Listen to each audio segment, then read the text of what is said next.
Good morning, Karen from Quantum Heart Awakening. Today we're going to do a Divine Feminine check-in. Let's all get grounded wherever you are, whenever you're listening to this. All right, Spirit, thank you for being with us. What does the Divine Feminine need to know? What are we confronting? Interesting. Okay, thank you. We have leadership, time to set your goals. This just came up for me personally. Archangel Gabriel, messenger of creativity and hope. And anything else here? All right then. I don't know if you saw that or if it launched over the camera, but we have resilience, rise above all tribulations. You know, I've been talking with a lot of my soul crew, soul group, and so many people feel in the void space right now. So many people are telling me that they just don't have any juice for anything. Nothing is exciting anymore. Colors have lost their vibrancy, and food doesn't taste as good, and their mission and purpose feels like it's falling flat. And this is also true for myself. I'm at the crossroads of creation and debating really what to create next, of how I can best be in service to the collective. And I have to tell myself what I would tell my students or my clients, that go where the excitement is. And if there's no excitement right now, stand still. This is the patience. This is, I think on this spiritual path, we're so used to really intense confrontations within the soul. We're used to excavating a lot of truth and doing the hard work and doing all the psychological digging and peeling back all the layers. But, some of the hardest tasks are those that require the least of us: patience, surrender. These are simple words, but very difficult tasks. And so if at this time, I have my windows open, so forgive me if the noise is annoying. Hopefully you won't be able to hear it too well, but the birds are going crazy. So I thought, oh, that's nice. We'll have a little balance of, nature and humanity.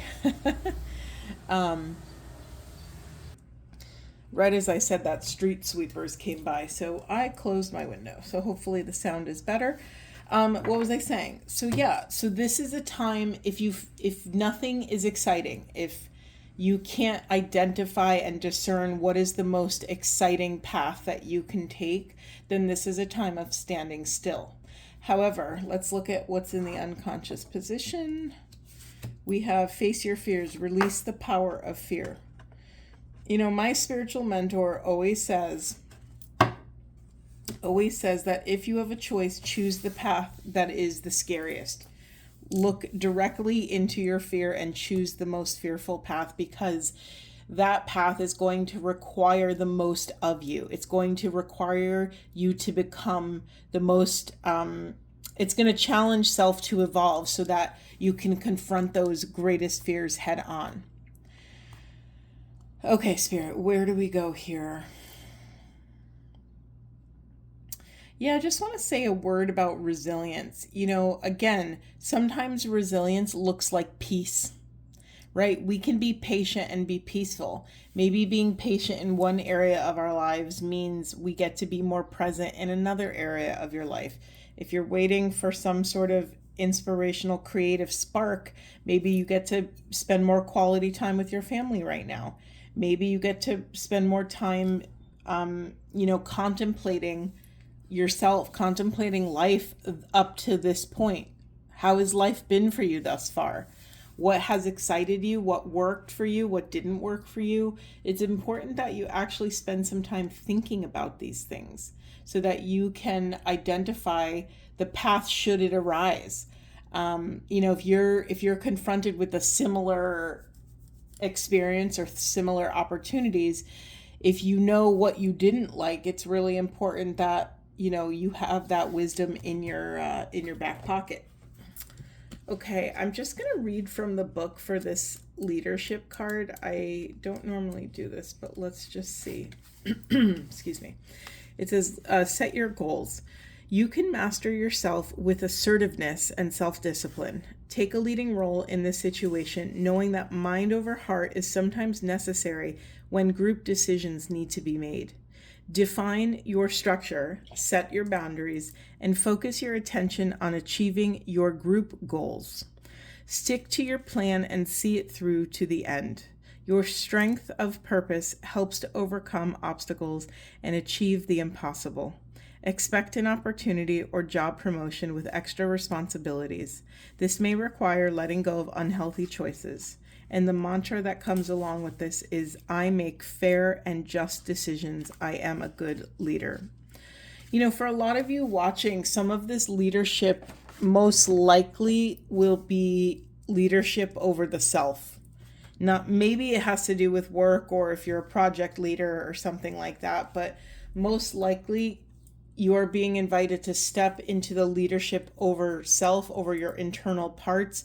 You know, we have all these internal parts that are always in conflict, that are always,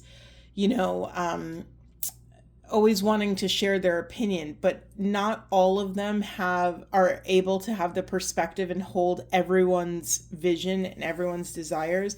As the leader, it's up to you to set the goal, to set the course, the navigation of where, you're captain of the ship. Where are you going? Where do you ultimately want to end up?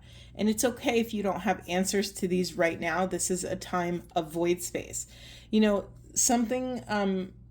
I've talked to a lot of different people who have experienced void space in many different ways. By the way, void space could be just like swimming, floating in the ocean of consciousness. It could be, allowing the quantum field to just hold you without you doing anything. And it can feel really disorienting. It could feel like a liminal space. A liminal space is this energy, it's like the old thing has ended, but the new thing hasn't quite yet rebirthed itself. So you're kind of stuck in the middle of like an ending and a beginning, and it's not very clear, and it's sometimes a little dark and wishy-washy, and nothing really feels 100% right. So we have to surrender in this moment our will to divine will, because we have no idea what this void space is preparing us for.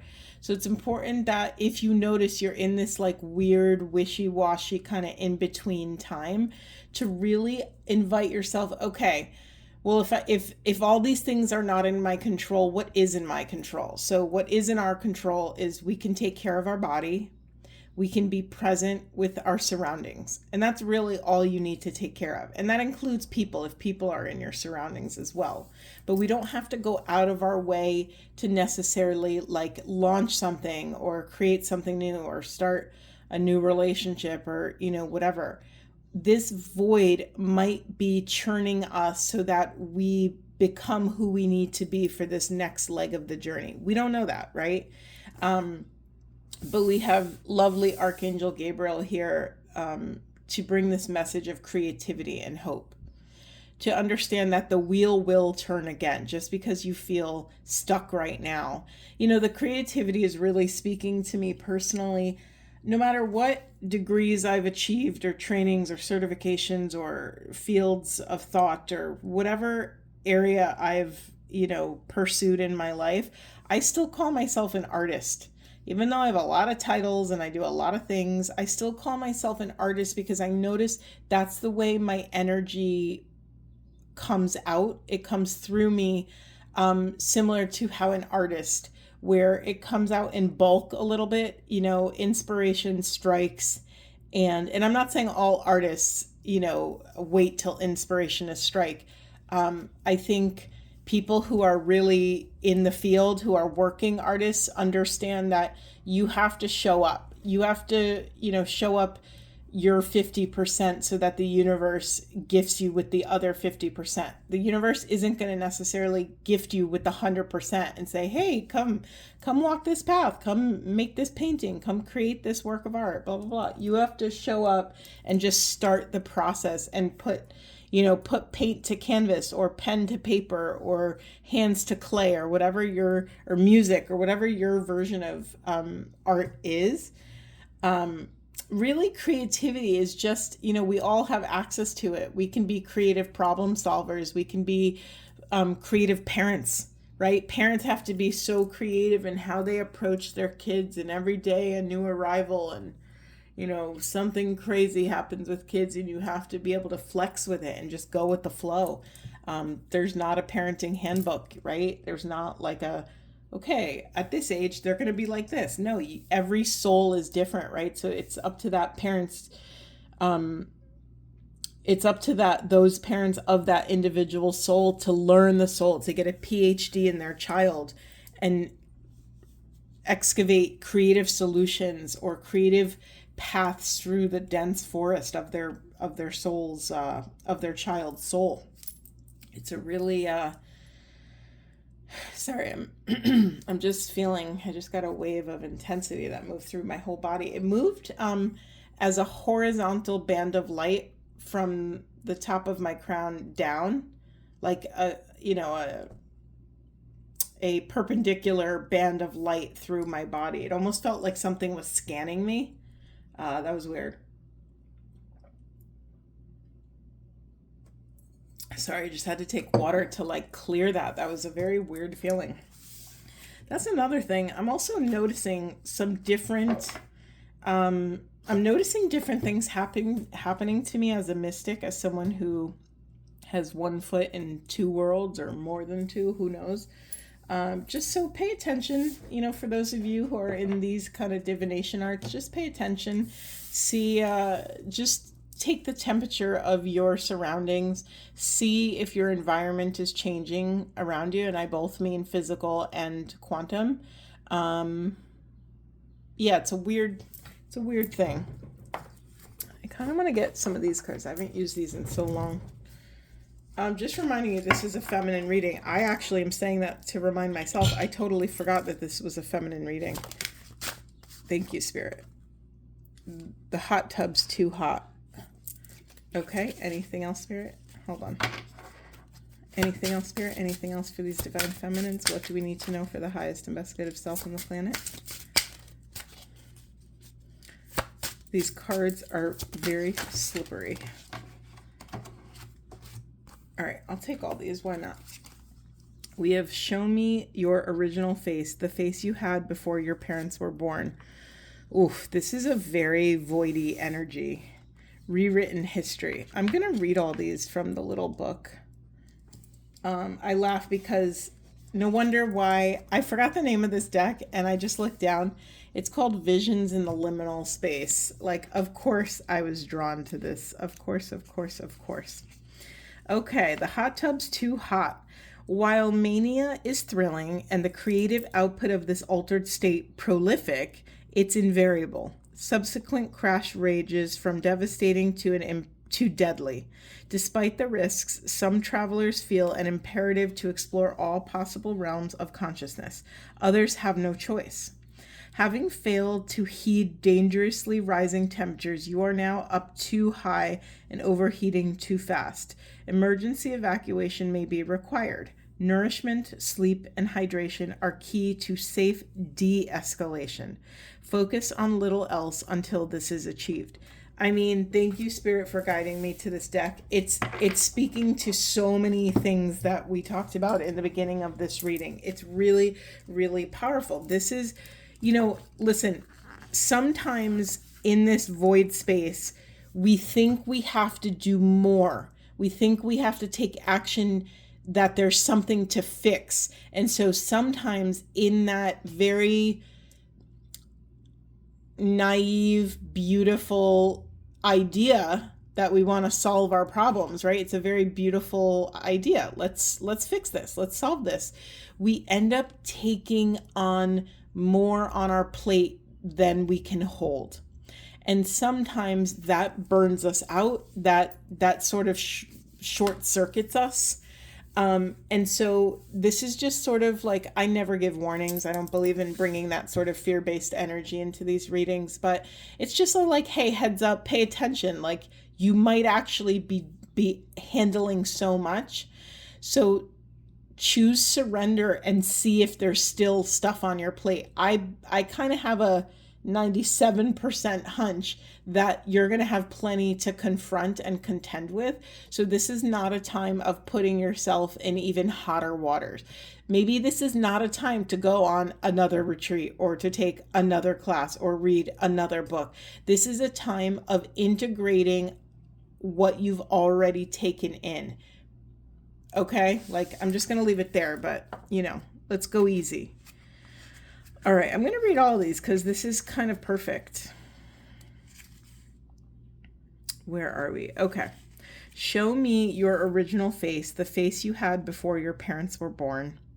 Utilize this Chinese Zen cone to temporarily slip through linear time, a jumping off point for imagination, meditation, and realization.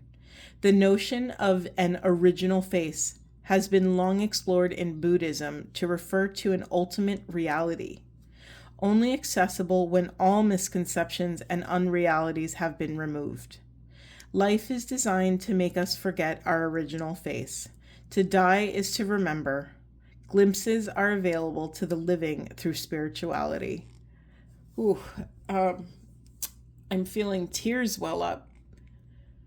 Do you notice that everything I said in the beginning, the themes are coming out? We have creativity, we have pausing, we have honoring boundaries, we have sort of pulling back to integrate, to allow all of this wisdom and medicine that you've taken in to marinate and sink into the marrow of your being, to allow realizations to arrive, to not continually fill your space so there's no space for new awareness to arrive.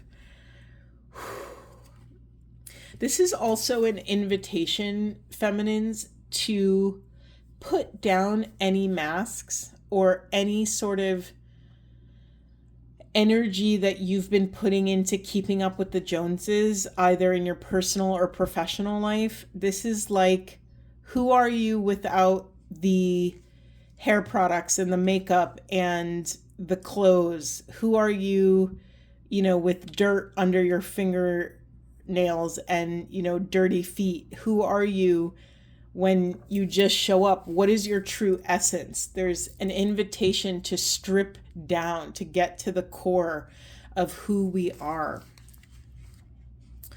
Oof, that one really took my, punched me in the chest from the inside out, if that makes sense. Okay, then we have rewritten history. It says books possess a magic greater than the sum of their parts.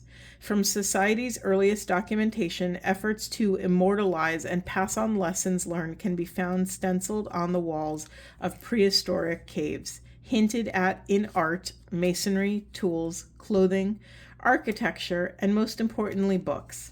Regardless of the language, they are a hallowed cue of the intricate web connecting us all through space and time. Totalitarian regimes often target culture, specifically literature, because we are a people who understand ourselves through story. All literature is dangerous to an authority that fears the free flow of ideas. A population cannot be controlled without also controlling the information it consumes. More than a fundamental repression of ideas, this erasure of people's history, culture, and humanity is a step towards erasing the people themselves. What can be so dangerous in a book or about a truth that would call for its annihilation? Under what circumstances would a highly intelligent nation burn its books? Under what conditions might a highly intelligent person rewrite their history? Even you, perhaps, in this instance? Keep receipts for everyone's sake. Wow. Okay. As you evolve, this is a really important message. Please pay attention right now. If you've zoned out for everything, pay attention to this. It's really important that you notice with each new evolution of self how you feel about these old versions of self. You know, a lot of people look back and cringe, or they look back and feel shame that they were ever that version of selves. But you know what? Abandoning and betraying yourself is exactly what you're learning how not to do. So when you've evolved past a certain pattern, evolved past a certain belief system, make sure you're still not shaming, betraying, or abandoning the old version of self.